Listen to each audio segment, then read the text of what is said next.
Bom, pessoal, vamos lá então falar um pouquinho na nossa aula do tópico 4 aí, que seria a continuação da aula passada. A gente vai falar de balanço de energia, balanço de radiação, que é o que a gente está falando aí, veio já comentando desde a aula passada, sobre as ondas curtas e as ondas longas, certo? Então a gente tem energia de onda curta chegando na Terra, que vão estar aí na casa dos nanômetros, né, que vai ser ultravioleta, etc. E as energias de onda curta, que são as energias que estão para cima do infravermelho, né? Ondas longas aí para cima do infravermelho, e aí no meio dos dois a gente tem o espectro do visível aí, que é o que a gente é acostumado, certo? Então, começando aí, a gente vai ver que aqui a gente já vai falar bastante de cálculo, certo? Então, o que seria o balanço de radiação no sistema Terra-atmosfera? Então, ele representa a energia disponível para os processos que ocorrem junto à superfície da Terra. Então, tem o balanço de radiação líquida aí. A gente vai ter os ganhos de energia, que são as radiações de ondas curtas incidentes, mais as radiações de ondas longas absorvidas, e como perda, radiação de ondas curtas refletidas e transmitidas, e radiação de ondas longas emitidas, tá? O balanço de energia tem que ser nulo, certo? Tudo que entrou e tudo que saiu tem que dar zero, ok? Então, imagina aí que a gente tenha, como a gente falou na aula passada, 1.367 watts por metro quadrado chegando na Terra. Aí a gente tem um círculo ali no meio, uma circunferência ali no meio, né? E ela tem área igual a πr quadrado. Então, aí a gente vai ter a Terra, que vai ser 4πr quadrado. Então, a gente tem uma energia que está vindo perpendicular, como a gente já falou na aula passada, vamos repetir aqui, uma energia que está perpendicular, ou seja, eu tenho 1.367 watts por metro quadrado, e eu vou chegar numa superfície tridimensional ali, que é a Terra, que é uma esfera, e essa energia ela vai se dissipar de forma diferente na Terra, porque considerando que, né, cada raio daquele ali, né, cada espaço entre as setas ali venha com uma quantidade de energia igual, o que vai acontecer? Aquelas que vão chegar mais perto do Equador vão atingir uma área menor, portanto elas vão aquecer, elas vão trazer mais energia do que aquela que vai chegar lá perto do polo, que vai pegar uma área muito maior, a mesma quantidade de energia distribuída para a área muito maior. Basicamente o que a gente tem aí é o seguinte, né? Vamos pensar lá na sua república, que vocês moram em 4 pessoas e vocês pediram 4 marmitas para comer. Bom, vai dar uma para cada um, tá? Agora, o que acontece? Eu continuo com as mesmas 4 marmitas, só que ali no polo eu não vou ter 4 pessoas, eu vou ter 8. Então, cada um vai comer meia marmita, certo? É basicamente isso que acontece. Eu não aumento a quantidade de oferta, porque a energia é a mesma, mas eu aumento a quantidade de área, certo? A área é muito maior, então eu vou ter a minha energia sendo distribuída, a mesma energia, para mais espaço, tá? Então essa é a ideia aí das 4 marmitas para 4 pessoas ou 4 marmitas para 8 pessoas, certo? Então vai comer menos, ou seja, vai ter menos energia, certo? Essa é a relação que a gente tem que fazer. Então a gente vai ter aí esse cálculozinho que a energia total é igual a SPr quadrado sobre 4πr quadrado. Então a gente vai ter que energia total vai dar 342 watts por metro quadrado na Terra. Mas o que é isso, Chese? E não era 1367? Era 1367, que é o que a gente vai chamar de energia incidente no topo da atmosfera. Qual que é a energia que incidiu lá no topo da atmosfera? Aquilo é uma energia. O que chegou aqui na Terra é outra energia, tá? Então, a gente vai ver que esse balanço de radiação, esse saldo, vai fazer exatamente esse processo para a gente. A gente já viu isso aqui na aula passada, certo? Que é esse saldo de radiação. Aí a gente tem 100% da radiação solar incidente. Aí, do 100% da radiação que incide, a gente vai ter um pedaço que é absorvido, por exemplo, pelo O3, né, que é o ozônio, pelo vapor d'água, pelos aerossóis, 3% que são absorvidos pelas nuvens. Ainda, do lado direito aqui, como ondas curtas ainda, 6% elas são espalhadas pelo ar, 20% são refletidas pelas nuvens como onda curta, tá? Elas não são absorvidas, porque tudo que é absorvido de onda curta, de uma forma ou de outra, pode voltar para o sistema como ondas longas, tá? Que é o que vai acontecer. 4% são refletidos pela superfície da Terra e 51% absorvido pela Terra e pelos oceanos. Desses 51%, tem essa setinha aí que vai para o outro lado. 21% são emitidas pela superfície, 7% são emitidas como calor sensível e 23% são refletidas, emitidas como evapotranspiração, evaporação, precipitação, coisas do tipo vapor d'água, certo? E aí no meio desse processo ainda a gente tem um pedaço que são absorvidos pelos vapor d'água, pelo CO2, etc., e um pedaço que é emitido pelo CO2 e por outros gases.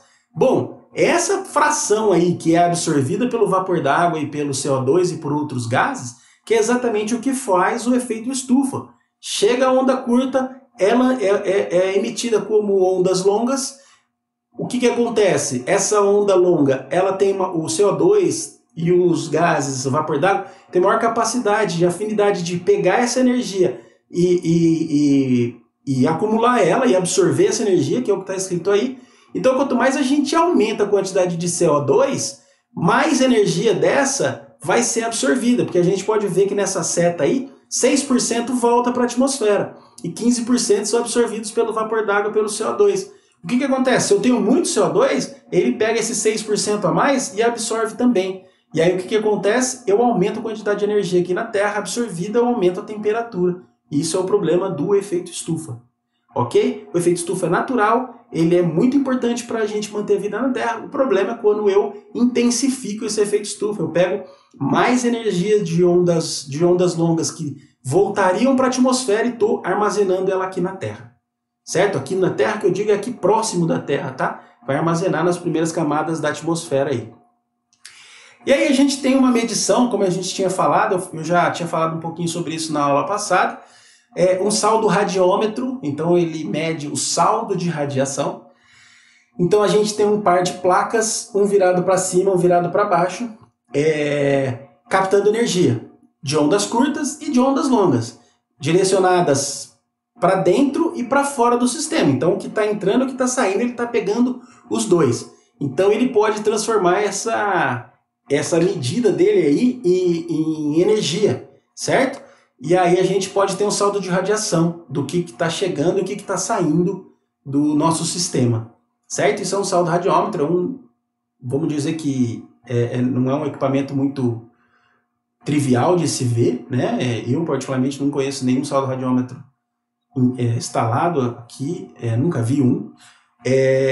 Mas aqui embaixo, ó, se vocês olharem, a gente tem como se fosse um piranômetro, um virado para baixo e um virado para cima, né? Porque o virado para cima ele vai pegar a radiação que vem direta, né? E o de baixo ele vai pegar aí um pouco da radiação difusa que está vindo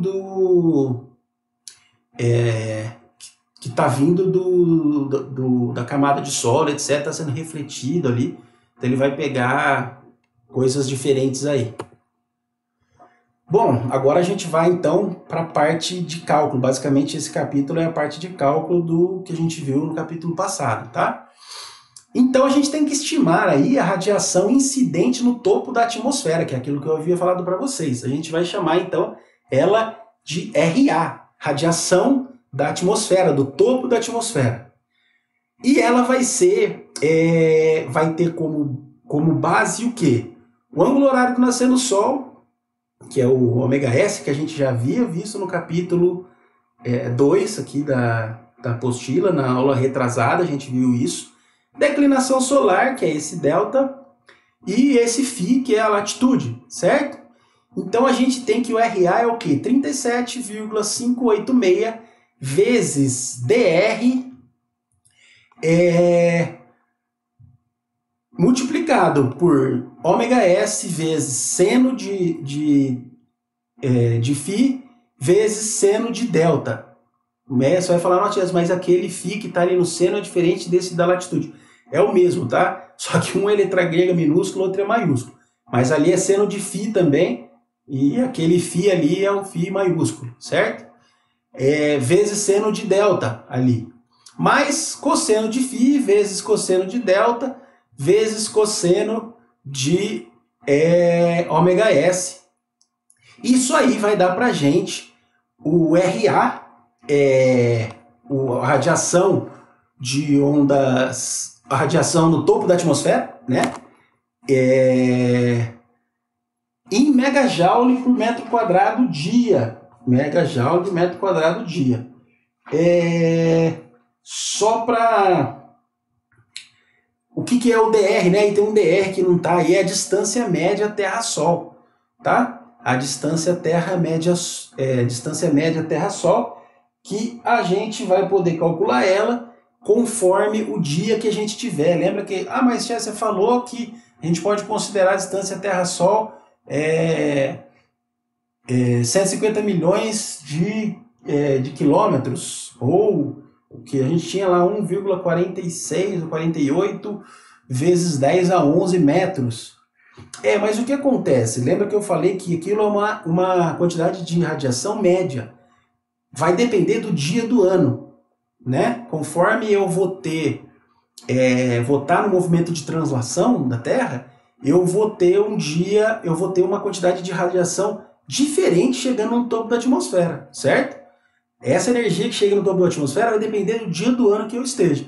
E aí a gente já sabe, dia do ano que eu esteja, a climatologia não se interessa por calendário, ok? Então, para a climatologia, não existe janeiro, fevereiro, março, abril, não.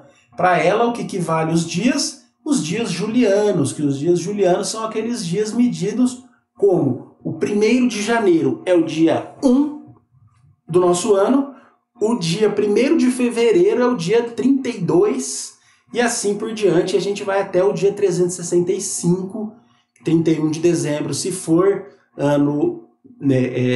se for um ano comum, ou se for um ano bissexto, é o 366, ok? Todos em radianos. E aí a gente vai ter o cálculo da distância relativa à Terra-Sol, que vai ser 1 mais 0,33 cosseno de 2π sobre 365 vezes dias juliano. Então, tudo isso aí em radiano, tá, gente? Tudo em radiano. Aqui a gente vai fazer esses cálculos todos em radianos, ok? Então, até porque a gente está aí com a fórmula da distância relativa à Terra-Sol em π, certo? 2π sobre 365. Vai ser parecido com uma fórmula que a gente viu lá na aula retrasada. Ok? Aí agora a gente vai fazer o quê? Bom, eu já tenho a quantidade de energia que chega no topo da minha atmosfera, então eu vou fazer um balanço de radiação. O que a gente havia falado? Que basicamente o que chega na Terra, ondas curtas. Então a gente tem um BOC ou RNS, que vai ser o balanço de radiação de ondas curtas. Então, RS, não é o RNS ainda, tá? O RS é igual a quantidade de energia que chega no topo da atmosfera, que é o RA, é multiplicado por A mais B sobre Eninho, vezes Eninho sobre Enão. O que a gente vai ter aí do Eninho e do Enão, tá? É exatamente o que a gente tinha falado de... O Eninho é duração, horas de brilho solar, e o Enão é duração astronômica do meu dia. Então o Enin é qual foi o período em horas que o Sol brilhou, e o nosso Enon é a duração astronômica do nosso dia. A gente vai lembrar de calcular Enon na aula retrasada, que a gente fez os cálculos de Enon aí, como que a gente faz para calcular a duração astronômica do nosso dia. Vai depender também de dias julianos, ok? Que dia que a gente está no ano. Então isso vai ser a duração astronômica do meu dia. O que é a duração astronômica do dia? Só para relembrar, o horário em que o Sol nasce até o Sol se pôr. Quanto que dura o meu dia e quanto dura a minha noite. Claro, se eu fizer 24 horas menos a duração do meu dia, eu sei quanto durou a minha noite.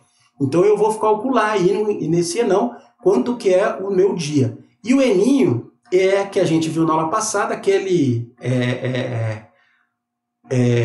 equipamento, né, o Campbell-Stokes lá, o heliógrafo, onde você vai medir a quantidade de horas de brilho solar.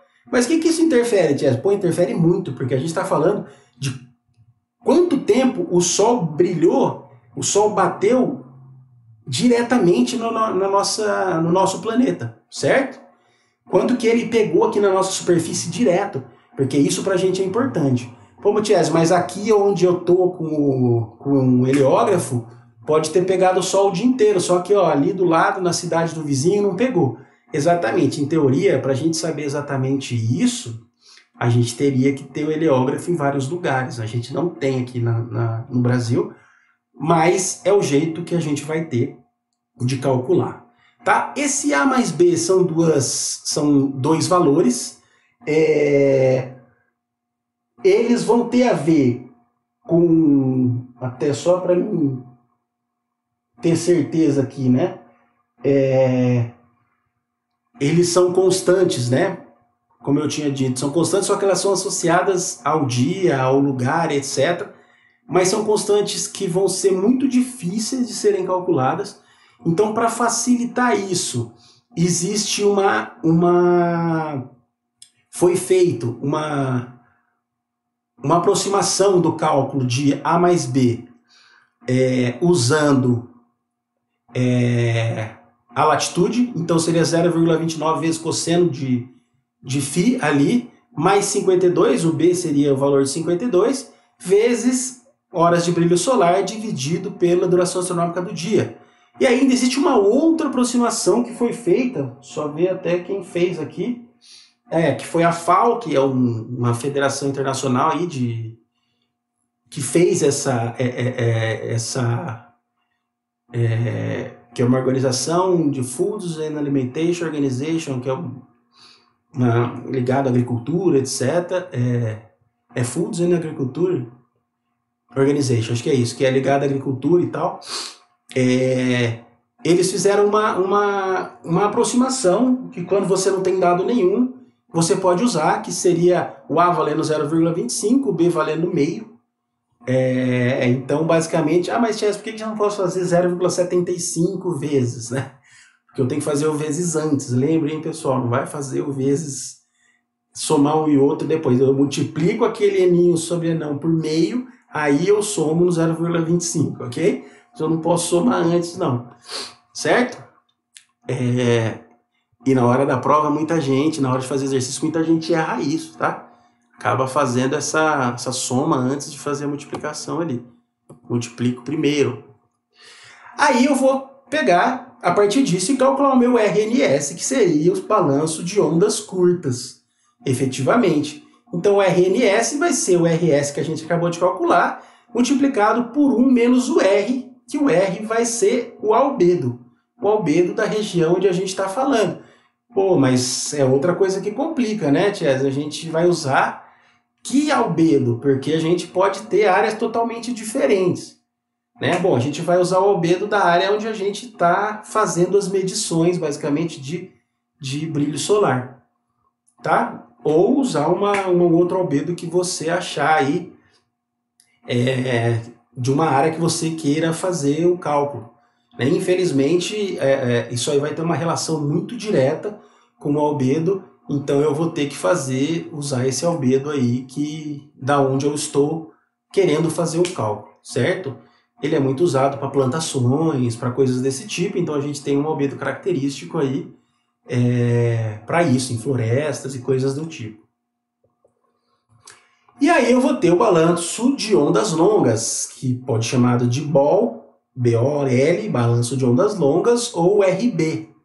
Tá? O RB vai ser uma fórmula só, que é essa fórmula enorme aí, tá? 0,9 vezes N sobre Enão, o mesmo N Enão, horas de brilho solar, e de duração astronômica do meu dia, mais 0,1 vezes 0,34 menos 0,14 vezes pressão atual de vapor d'água.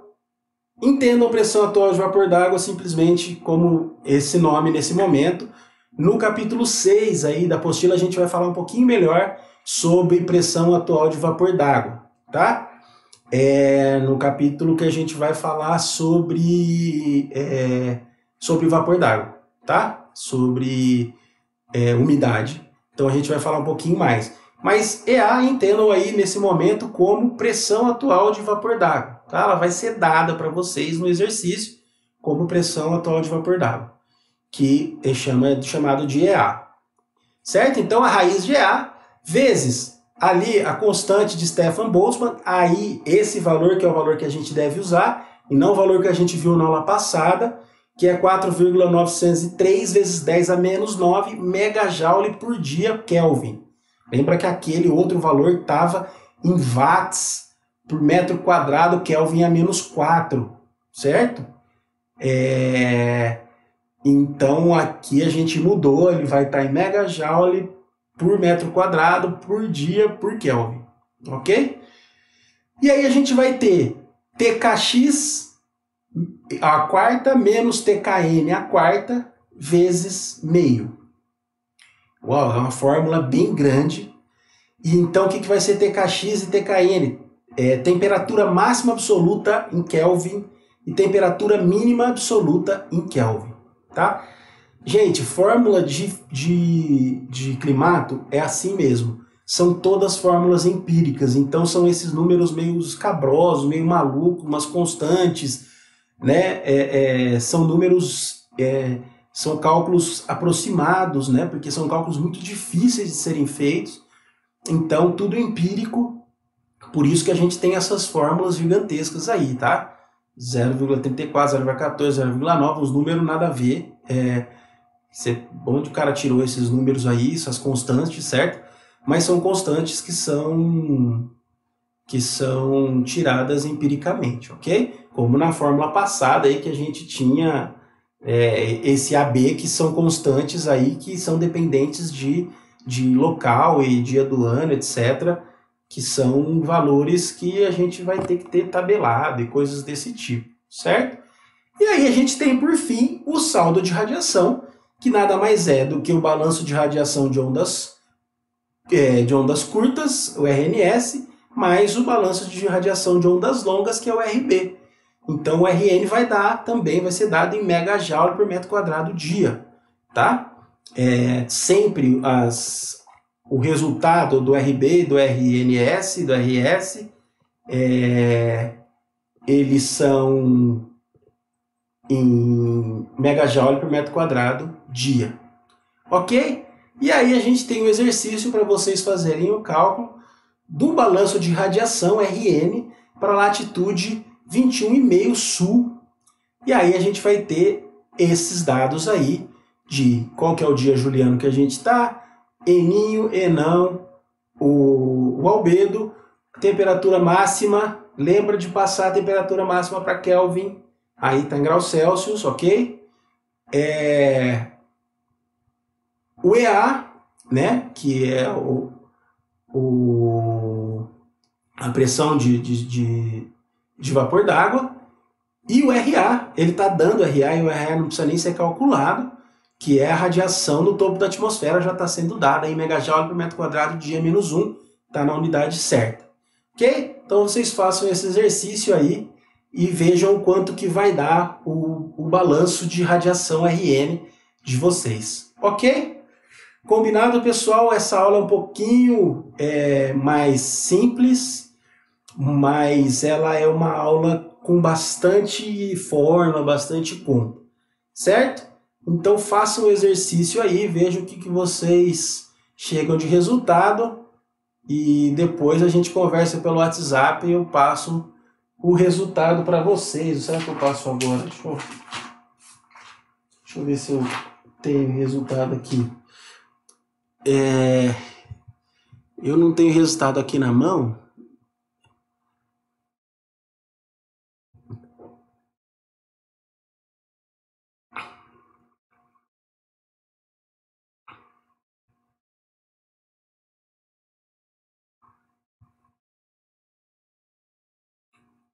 Aí vocês estão conseguindo ver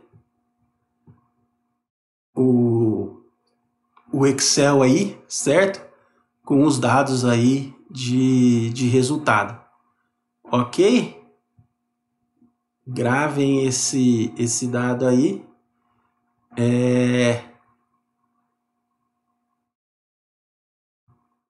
Gravem esse dado aí para vocês poderem utilizar como resultado do exercício. Certo? Então, até a próxima. Na outra semana a gente começa o capítulo 5, temperatura do solo e do ar. Ok? É o último capítulo antes da nossa prova. Valeu, pessoal. Até mais.